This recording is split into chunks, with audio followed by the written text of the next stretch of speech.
Hi, I'm Mare. I'm a sarcastic witch. I probably should have mentioned that right at the beginning so you knew what you were in for.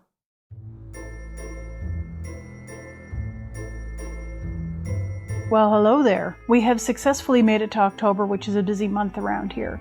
Not only do we have Samhain, aka Halloween, at the end of the month, but here in Canada it's Thanksgiving weekend. No, I'm not cooking. My job is to provide the cranberries and make sure everyone from my household shows up on time. Could be a challenge. Because our plates are metaphorically and possibly literally at some point in this weekend full, I figured we'd just get cozy and make some project bags. Maybe talk about how I'm getting ready for Samhain. Also, decorate the living room. At least this part of it, because while every day is Halloween around here, I'd like a little extra pizzazz since we are officially knee-deep in the spooky season. Or at least all the leaves I'm too tired to rake that have fallen from the tree in the front yard. Seriously, I've been going flat out replacing my entire wardrobe with adjustable and alterable clothing since May. I get to make the occasional project bag or knitted, crocheted, or what have you craftable item as a refresher once in a while. That's part of the reason I need a new project bag, by the by. It's not just buying myself an extra week for another project I've been working on for the past week and a half. I have a feeling the capelet I'm making from a 120-year-old pattern is going to outgrow its bag soon enough, and there's another possible project coming down the pike that will take about, 4 skeins of sock yarn, so big bags. I also have a friend who needs a project bag. They were over a couple of weeks ago and we let them know we could put on a movie if they wanted to hang out a bit later. We were informed that this was not possible as knitting had not been brought. Our rather young cats have still not learned how to behave around yarn, and so knitting was left at home. No knitting, no movie. Fair. The last time they brought their knitting, the kittens got into the tote bag and not only broke the working yarn, but also tried to eat it, which, gross for the yarn, dangerous for the cat. My friend needs a project bag for a sweater in progress that the cats can't get into when left unattended. So, a zipper or a drawstring enclosure. I'm not making up my own pattern, and this isn't a tutorial. I'm using instructions for a bag by Whitney Sews, to which I'll add a link somewhere up there, as well as in the doobly-doo down here. You're just keeping me company while I work. I think I read somewhere on Reddit or Discord about someone asking why anyone would want or need project bags, and I have no idea how you wouldn't need project bags. For me, it's a project management device. I start a project and I put most, if not all, of the things needed together in that bag. Usually that boils down to yarn or thread, maybe Aida cloth or something to embroider onto, knitting needles or hooks or shuttles, maybe embroidery needles, stitch markers, scissors, often a large needle for sewing or weaving in yarn ends, just basic kit. Not everything all at once, mind you, just the essentials for whichever craft I'm working on at the time. When I started going through my late mother's stuff, I very quickly came to the realization that she did something very similar. If she started a project, she had to keep everything for it together. So she'd get a plastic bin. There were bins for various notions, but they were themed. There was a mask making bin, and a bag making bin, and a bin for sewing clothing. There are fabrics she bought in the last year or two prior to her passing that are categorized by bin, sometimes with handy little notes like, so-and-so likes all the fabrics up to the pink llamas, or plaids suitable for grandchild X. I went through so many bins to retrieve notions and stuck them in my own storage system, which is mostly plastic bins. Drawers, yes, but bins. Before I started doing YouTube, I had about 4 project bags, and I maybe had 2 on the go at once. Sock in progress and alternate sock in progress. Because you don't work on dad's socks while you're visiting dad. That would spoil Christmas. You work on your mother-in-law's socks, and vice versa. Or I'd have a pair of socks on the go and a shawl or some other small project. Either way, you have a portable bag big enough for your materials, notions, and the close to finished project. I used to be a relatively monogamous knitter. Now my projects are all over the place. I'm going to have to do some serious UFO management soon. Maybe a UFO roundup episode if folks would be up for that? Let me know in the comments if that would be your jam. If so, maybe we'll snuggle up and work on some unfinished objects this winter. Most of them are vintage or antique patterns. I have a huge project bag that is my substitute for a sewing basket. If I'm embroidering or cross-stitching or need to sew on a button, I have a bag for that. If I'm working on a pair of socks, there's a bag for that too. Ditto tatting. I generally prefer lined fabric box bags that haven't been interfaced, as they're easier to shove in a purse, backpack, or carry-on without worrying about crushing the structure. I have drawstring bags. I quickly threw together a small sweater-sized bag a couple of months ago out of some Doctor Who fabric my sister-in-law sent down after making dice bags with the kids. Thing is, drawstring bags are just useful. You can use them as project bags, dice bags, or for shopping. You can even use them for storing hats to keep the dust off. One of the bags I have was originally packaging for a briefcase or a purse or something. You don't need to get complicated when it comes to drawstrings. You can repurpose an old pillowcase if need be. My mother-in-law used to make drawstring bags from stash fabric or repurposed pillowcases and use them in lieu of Christmas wrapping. So, with the Yuletide season fast approaching, you're welcome. Speaking of, we are less than 2 weeks into October and already the Christmas trees have taken over the holiday decor section of the local Michaels. I was there the other day for ribbon to complete the hem of an upcoming project, and all the spooky season stuff has been bunched up in the front, and the big section to the side is all Christmas. That said, in a recent video I'd mentioned one of the pieces of Halloween decor looked like a skeleton reading on the toilet.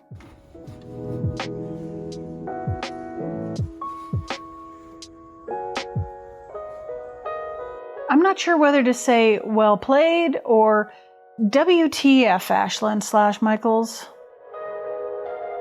I need some tea. I'd like to take a moment to thank my monthly supporters on Patreon and channel memberships. I'm still trying to figure out this whole full-time YouTuber thing, and it's been really great getting your thoughts on my projects and the direction I seem to be moving on the channel. If you'd like to become a member of my craft coven, there's a link to Patreon in the description, or you can become a channel member. I think we even have one person who decided to do both, which still kind of floors me. I totally get it if that's not your thing. I'm always just happy folks are watching. Hopefully to the end if I'm doing this thing right. I always appreciate it if you can boop the like button, subscribe if you haven't already, and I love to read your comments. Now back to it.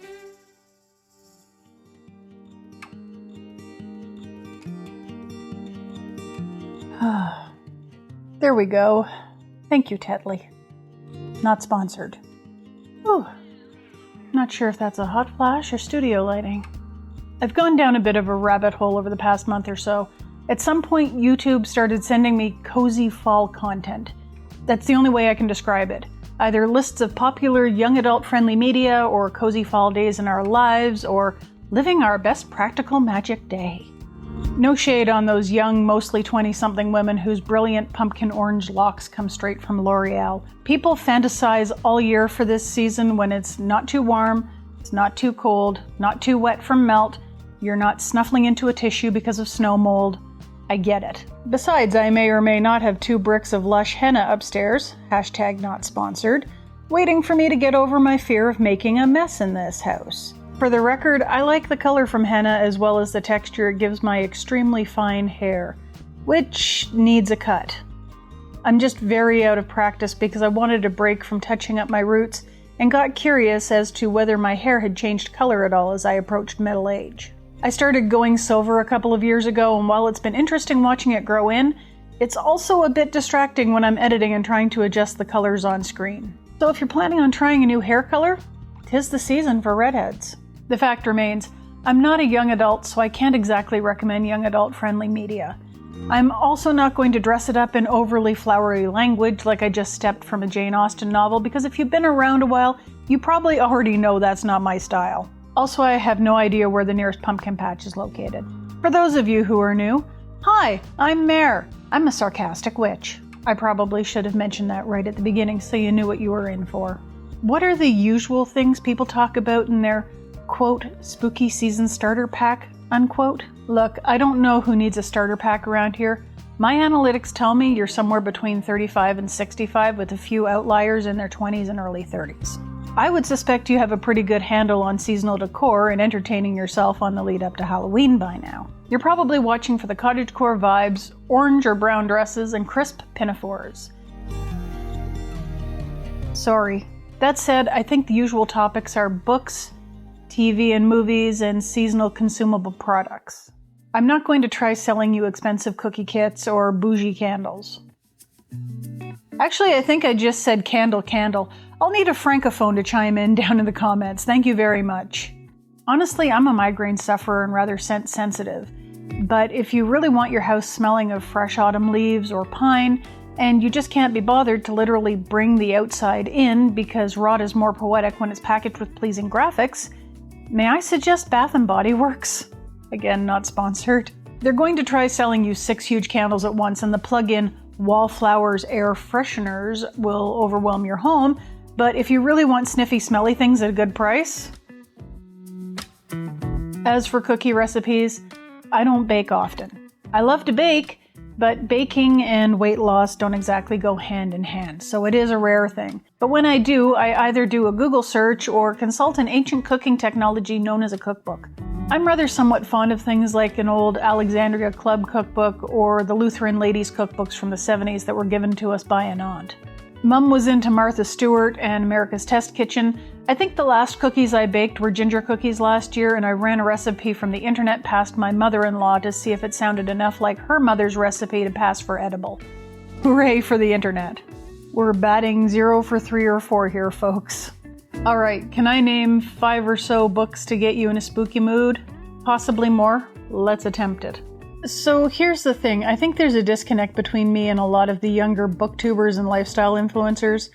I'm not into young adult fiction, I'm not really looking for a curated, cozy vibe, and I like horror and suspense novels.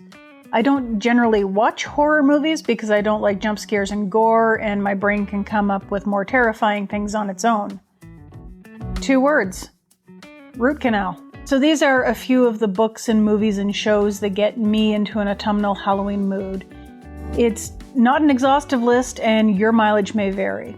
As always, I'd love to read about your favorites down in the comments. These books kind of fall into 3 general categories. Cozy mysteries, detective, whether they're hard-boiled is subjective, and horror. Possibly romance in 2 weird cases, but mostly horror. Let's start with the cozies and work our way down. The Vampire Knitting Club by Nancy Warren. Lucy Swift, yes, there are lots of yarny puns in this series, has come to England from America to visit her grandmother, only to find that Gran has passed on and left Lucy her yarn shop, Cardinal Wolsey's. I did say there were lots of fibrous puns, right? Trouble is, Gran is still very much hanging around. It's in the title. I don't think I really need to tell you much more than that. Even worse, Lucy doesn't know how to knit. The upshot of the story? Can Lucy solve her grandmother's murder, with the help of some pointy-toothed friends, while learning how to cast on? I started this series and got maybe 1 or 2 books in before I got sidetracked. I also started listening to more audiobooks around that time, and I don't think this series was available on that platform, so that explains a few things. It is available now both as standalone books as well as bundles. Either way, if you have a good afternoon to spend reading, I definitely suggest a good cozy mystery and a cup of tea. Or hot chocolate. Or apple cider. If you're the kind of person who can read while knitting or crocheting, fantastic. If you have an audiobook membership, even better. I'd say The Thursday Murder Club by Richard Osman also falls in this category, loosely. It's what you'd get if you crossed Murder, She Wrote with Red, the movie with Bruce Willis, Helen Mirren, and John Malkovich as retired government spy assassins on the run from the cleanup squad. The book series follows a core of 4 elderly friends who gather weekly to ponder local unsolved murders. They're working on a cold case when a fresher murder just kind of happens in their backyard, and then the bodies start piling up. I have a hard time articulating how I feel about these books because while they're technically cozies, they do still very much qualify under the alternate name of soft-boiled detective. The 4 main characters are a former spy, a retired nurse, a retired union activist, and a semi-retired psychiatrist who all live in what I seem to recall as an assisted living/retirement community. It sounds like it's right out of Midsummer Murders. I think the name of the town is Cooper's Chase, and I could have sworn one of the characters referred to the fictional midsummer city of Cawston in the latest book I'm listening to.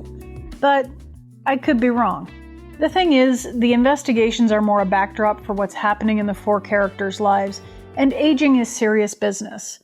So if you plan to read this series, I suggest having a box of tissues just in case someone starts cutting onions while you're reading. If you like romantic suspense and a more hard-boiled detective, I definitely recommend the In-Depth series of books by J.D. Robb, aka Nora Roberts. I'd call this a near-future mystery series set in the mid-21st century, so it will likely soon be considered an alternate reality mystery series. At any rate, the main character, Eve Dallas, is a homicide lieutenant in the New York Police and Security Department. Like any good hard-boiled detective, she has trauma in her past that frequently haunts her. And it does come up regularly over the series, so it's not a matter of introducing the character and then dropping all the issues in their life that makes up the components of their personality. The first book, Naked in Death, I think, there's been a lot of them and I haven't caught up in a couple of years, introduces Eve and along the way develops her core circle of co-stars. Rourke, the obvious romantic male lead zillionaire with a sketchy past, Peabody, the constable with ambitions of becoming a murder cop, and many others. I think my favorite is the butler, who, in my head, is a cross between Tim Curry and Michael Caine. I know the usual format of a book review is to give a breakdown of the story, but the series is almost at 60 books and I got lost somewhere around 49 or 50, so let's just say if you try the first book and it's to your taste, there's plenty to keep you occupied for a while. Just keep working that library card. Now I'm going to move away from the cozy side of things and head more towards horror, so if this isn't your thing, you may wish to move along to the movies, which are a bit more cozy. How does a modern-day New England town deal with a very obvious centuries-old public curse? Hex by Thomas Oldehoyvelt, I hope I pronounced that right, tries to answer this question. The problem they're dealing with is essentially the centuries-old semi-animate corpse of a local witch whose mouth and eyes have been sewn shut. And she pops up anywhere and everywhere within the town, so if you come home from school, you might find her hanging out in your mudroom or your living room or the backyard, or beside your side of the bed when you come out of the washroom after brushing your teeth, or on a muddy path while taking a bike ride in the woods. How do you deal with that and not have every tourist in the world landing on your doorstep and potentially endangering everyone's lives with their crackpot remedies? Because, you see, it's important the stitches aren't removed. Also, once you move to town, you can't leave.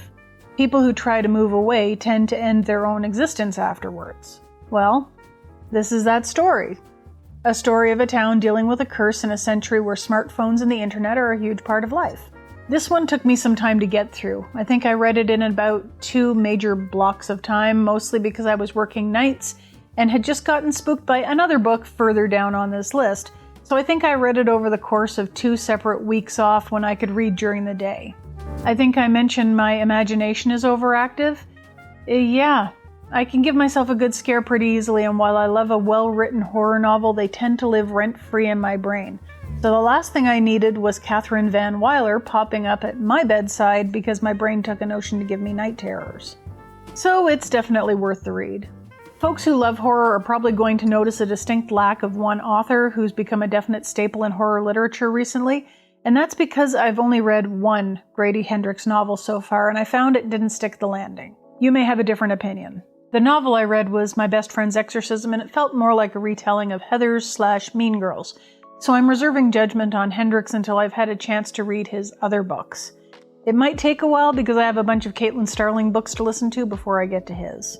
But back on the subject of scary stories I think work in this season. House of Leaves. If you ask just about anyone who loves horror what the best book is, most of the time, and there are notable exceptions, but most of the time, they'll say House of Leaves. House of Leaves is less a book and more an interactive experience. So if you're interested in this one, you're definitely going to track it down in paper format. I'm not sure it's even available in digital or audio unless Mark Z. Danielewski or his publishers got a little extra creative or someone tried to do a bootleg. At its most basic, House of Leaves is stories nested within stories. Johnny Truant moves into an apartment where the previous tenant passed away and left their belongings. In a trunk, he finds a manuscript with copious footnotes of a critical analysis of a movie that doesn't exist. The movie described in the manuscript is essentially a proto-viral video. So imagine, for instance, Numa Numa or Chocolate Rain or simply Nellogical's Polish Mountain, but caught on videotape and distributed manually. Sort of the way us old nerds used to trade episodes of Mystery Science Theater 3000 or the always very popular Bigfoot video.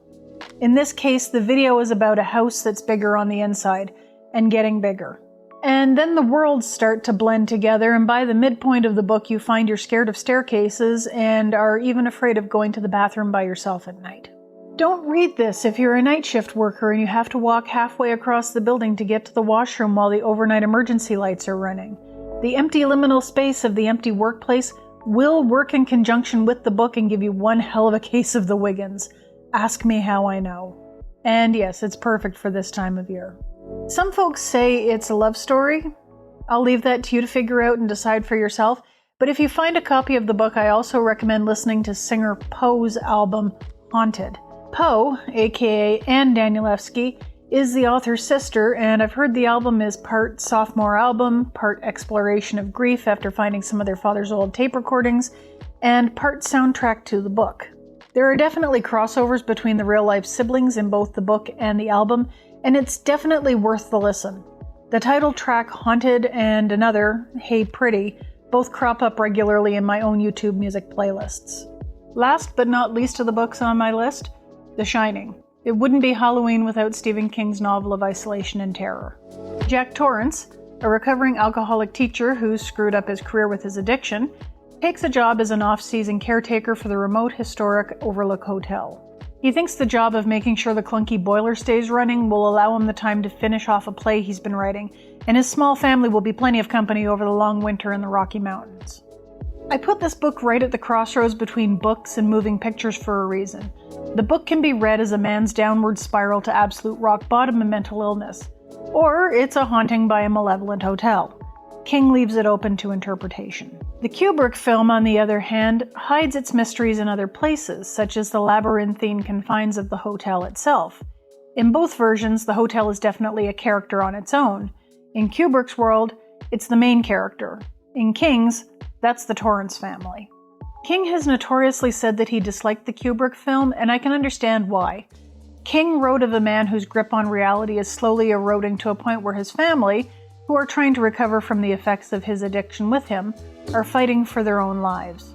And as he was the template for his own main character, he's justified in his protectiveness over that aspect of the book. As well, his feelings towards the supporting cast, because addiction affects the whole core family.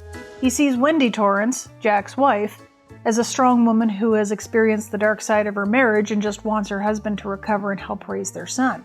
There are times when Kubrick shows this side of Shelley Duvall's personality, fixing the boiler, talking on the shortwave radio with local authorities, but it's often eclipsed by the famous scenes where she's tearfully fending off her husband with a baseball bat or hiding from him in a bathroom while he tears down the door with an axe. It honestly doesn't help that Jack Nicholson starts at 8 and ramps up to 11 very quickly, while the book's Jack Torrance starts at maybe a 3. You get a feeling in the book that he honestly wants a second chance at life in the beginning. Not so much the movie. In the movie, Jack's visibly seething right from the start. You think I'm sarcastic and snarky? I'm nothing compared to Nicholson. And that works in the movie's favor because you don't have all the time in the world to sit there watching Kubrick slowly put together all the tinker toys that make up Jack Torrance's personality. You have about 2 hours, give or take, and you gotta get to the suspense damn fast because people want their river of blood pouring from the elevator. Honestly, the comparison is a video all on its own, and there are a few of them out there. Suffice it to say, I've read The Shining a few times, and the movie is a yearly staple. The Shining is a really good segue to It. No, not the book with the dodgy first half ending, or the more recent duo of films, of which I've seen the first and not the second yet. No, I'm talking about Tim Curry as the maniacal clown in the 1990 TV miniseries. This miniseries doesn't take itself seriously at all, otherwise they wouldn't have stocked the cast with so many comedic actors. Well, horror is the opposite of comedy, but this adaptation is just... I have no words. As with the more modern adaptation, the series takes place on 2 levels. The childhood and the adulthood of the core group of characters as they first realize something is very wrong in their small New England town, and then later have to fight it again as adults who have almost entirely forgotten the trauma of their youth. And then you have Tim Curry in a clown suit, almost literally chewing on the scenery. It's fantastic. Among the young cast is the late Jonathan Brandis for those folks who remember Sequest DSV, and a young Seth Green. Adult castmates include Richard Thomas, aka John Boy from The Waltons, for those of us who can vaguely remember the series, Harry Anderson, also known as Judge Harry Stone for us fans of Night Court, and the immortal John Ritter. They knew what they were doing when they cast this thing. If you want a, 4-6 hour horror movie you can laugh all the way through, this is the one. It's so ridiculous and I love it. I don't know what that says about me, but there you have it. And that leads me to Donnie Darko. Why? Because Donnie's mother is reading a copy of It on the patio in the first set of scenes before the opening line of, "I'm voting for Dukakis," which may be one of the most perfect opening lines ever for a movie. It tells you everything you need to know about the setting. The time of year, just before an election, the age of the general protagonists, young adults, and the year itself, 1987.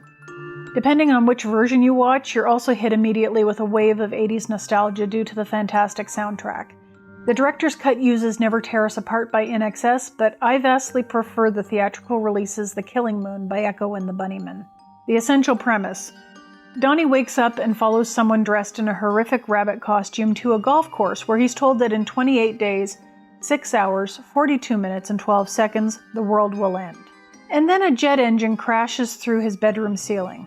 From that point on, it's a wild ride. Like The Shining, it could be one young man's descent into madness, or he could be living in a tangent universe where he's being manipulated by the living and the dead to ensure the survival of the fabric of reality. And along the way, there's a hilarious rant on Smurf sexuality. There's a reason this is a cult film. As I'm writing this, it's free on YouTube, both the theatrical and director's cuts. Not sure if that's because I pay for YouTube Premium, but it's something to check out. A short, rapid-fire list of things I generally watch around this time before we get to the last movie. Goonies! Kids whose homes are about to be lost to the bank for development go on one last adventure with a literal treasure map. And with mobsters in hot pursuit. Ghostbusters. 3 academics start up a small business fighting ghosts in New York City and find that business is booming. And it might just mean the end of the world. Notable for its fantastic cast of improv comedians, but shot as if it was a John Carpenter horror movie. Beetlejuice. A nice down-home couple come back as ghosts after their car goes over the most picturesque covered bridge ever, only to find their home invaded by a yuppie developer, his avant-garde artiste wife, and their snarky goth daughter. While trying to cope with their new life state, or lack thereof, they're solicited by a rogue bioexorcist to help remove the living from their home, while he causes as much chaos as possible and attempts to infringe on Frank Herbert's Sandworm copyright. Teen Wolf. The 1985 feature film starring Michael J. Fox and some very obvious prosthetics. It does what it says on the package. It's an early 80s teen movie with a werewolf. All I need to say. The X-Files. When you need that monster of the week and ongoing alien invasion storyline, as well as 2 of the prettiest main characters in horror TV history. And yes, I just called David Duchovny pretty. The shoe fits. Twin Peaks. Who killed Laura Palmer?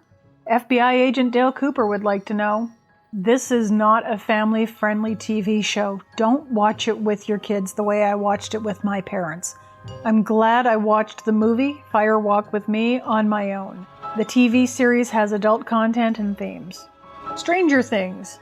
A love letter to Stephen King, Steven Spielberg, John Carpenter, and all things 1980s.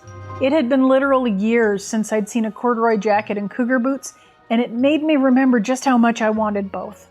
And Winona Ryder as Joyce Byers was exactly what this show needed. 10 out of 10, I will not be taking any questions. Forever Night. Vampires. In Toronto. The original TV movie starred Rick Springfield and I believe was set in New York. Some genius had the idea to make it a TV series and move it to Toronto. And that's night as in the warrior on a horse, not night as in, it's a nice night out tonight, wonder if there are any vampires. Most of the main cast have since gone on to guest star in the cozy mystery TV series Murdoch Mysteries, as well as other Canadian science fiction and fantasy productions like Sanctuary and The Good Witch. But for gothy vampire fun, Forever Night fits the bill.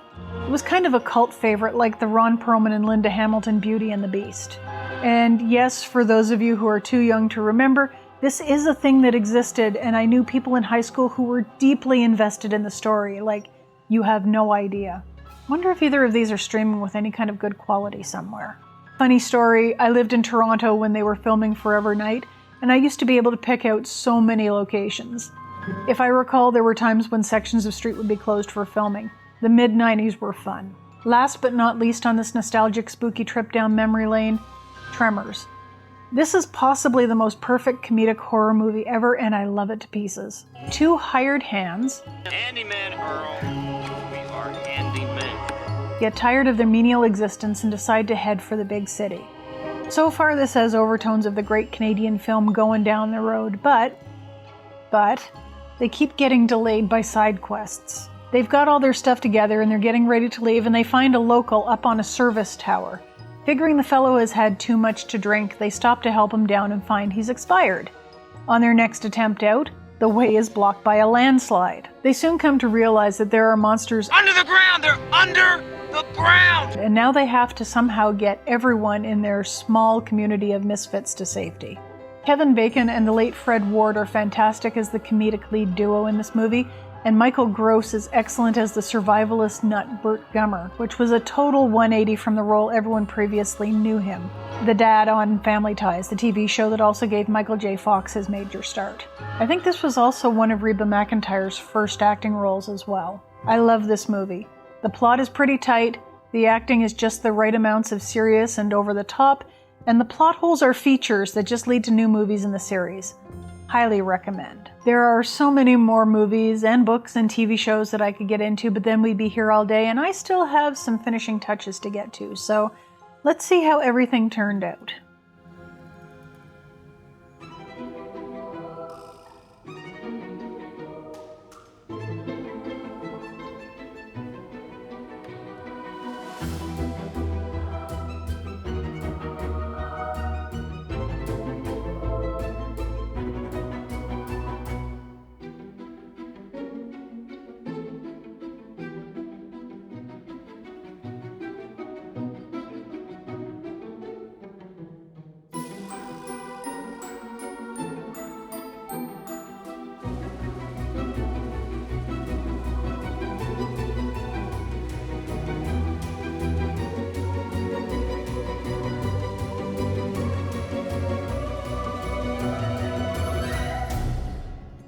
Sun went behind a cloud. Spooky. Everything came out so much better than I expected, and I'm just absolutely flabbergasted. The mantelpiece and the shelves over here look absolutely wonderful. In fact, the husband came home the other day, took one look and said, maybe you should do these aesthetic videos a little bit more often. And then he thought for a moment and went, they are going to get put away after Halloween, right? We'll see. It's very possible things will stay up until December when we get ready for Yule, but I'm absolutely loving having Vincent and Edgar up on the mantelpieces and having a place for my little ceramic pumpkin, because I don't really have an altar in this house, at least not yet. So it's really quite nice to be able to decorate.